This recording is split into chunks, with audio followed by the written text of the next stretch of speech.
shampoo for only 100 pesos. Guys!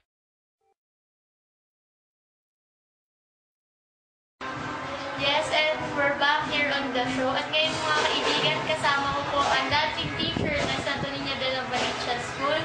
At ngayon ay nagtuturo po sa Sampaguita High School sa Caloocan City. Let us all welcome Miss Beth Rodriguez.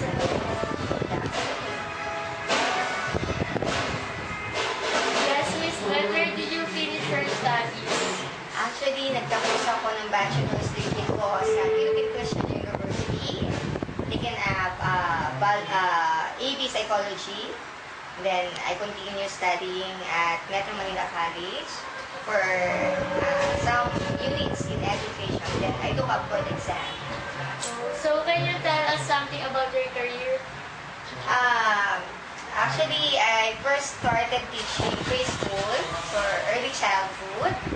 Then, it's been 7 years. 7 years na rin. Then, I shift to another level. Ngayon, nasa secondary na ako ngayon sa high school. So, this time, I'm teaching values education. So, ma'am, who is your inspiration in your work? Actually, marami. Una sa lahat is God. Siya yung talagang inspiration ko in everything I do. Sa trabaho ko, I always put Him at first sa lahat ng ginagawa ko. And second, yung mga estudyante ko. So, yung mga bata na natuturuan mo. So, yung mga bata na nabibigyan mo ng knowledge. Kaya, pag nakikita kong nag-excel sila sa studies nila, tututo sila.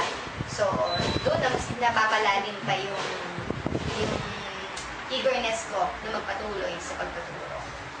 And ma'am, sa hirap po ng trabaho, saan naman po madalas nag-hangout? As you can see now, kung nasaan ako ngayon, nasa church. Ito ang favorite hangout ko actually. Aside sa school, bahay, pag may extra time ako, I spend it sa church, mga gawain sa church. So, thank you po ma'am and good luck po. God bless you. Okay, thank you din. Babalik po ang the show.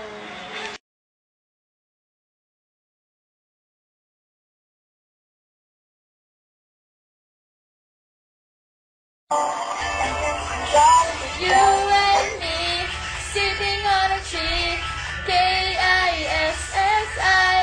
Kissing. Baby, hey, you hear me out, will you marry me tonight?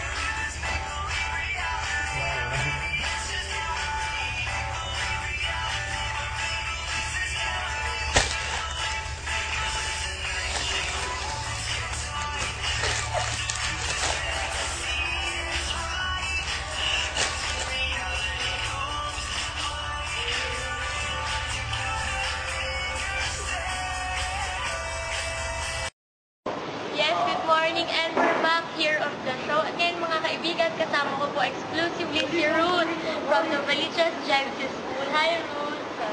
Ilan taon ka na? 14 years old. Anong year? Second year.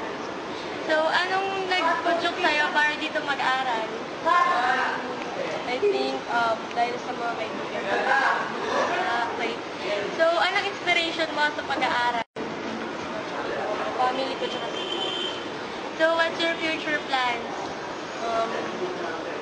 hindi ko pa alam pero pinaplano ko is maging or mag-aral Maganda yan. So, good luck sa iyong future at magbabalik pa ang the show.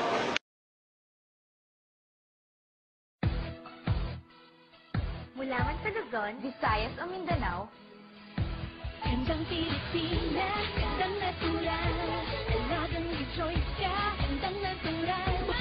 Water shampoo for only 100 pesos. Guys! Yes, again, we're back. And tulad ni Ruth na ating nakausap before, kasama ko rin si Ren sa isang second year student. Hello, Ren. Hello po. Ilan taon ka na? 14, 30, 50. So, anong inspiration mo sa pag-aaral? Inspiration? Meron ba ako noon? Sarap. Hindi. Siyempre si God. Tapos, family, friends, kayong mga goals in life. So, anong nagputok sa'yo para dito mag-aral?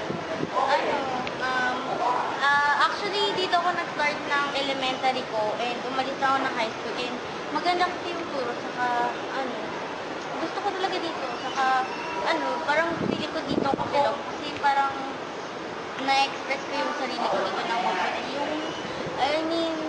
nagagawa ko yung mga gusto ko as long as alam mong tama at walang mali. So, after nito, anong future plans mo? Future plan?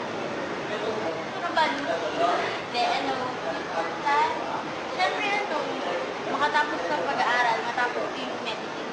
Yes, medicine!